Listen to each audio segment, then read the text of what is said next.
Joined now by Andrew MacGregor Marshall in Edinburgh. He's a journalist and the author of the book A Kingdom in Crisis, Thailand's Struggle for Democracy in the 21st Century. And he joins me now from Bangkok.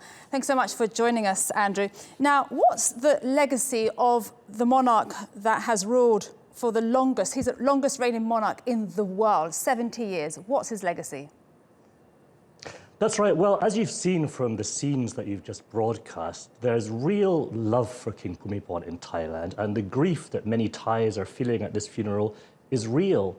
Most Thais believe that he was the person that did the most of anyone to modernize Thailand and change it from a very agrarian society 70 years ago into quite a vibrant modern society today.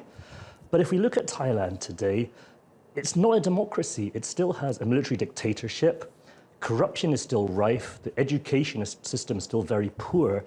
So frankly, Bhumibol's legacy is very ambivalent. And this is a contradiction at the heart of the mourning today, that many Thais revere King Bhumibol because they believe he made Thailand such a better place. But if you look at Thailand now, it seems, in many ways, Bhumibol failed. He failed. I want to ask you about your book in a second, but just very quickly, why is the country spending $90 million for a funeral? Well, the monarchy is central to Thailand's political elite. Reverence for the monarchy is used to justify military coups, it's used to justify military dictatorship. And Thailand's a very hierarchical society, so to maintain monarchies, theatrics and performance and lavish rituals are central to monarchy.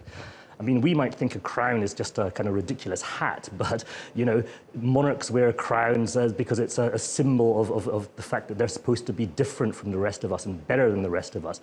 So this is an attempt by the Thai elite to ensure that the monarchy remains relevant and revered in the 21st century. So they're going all out to have a lavish ceremony to imprint in people's minds the fact that, Bhumibol and the monarchy should be revered.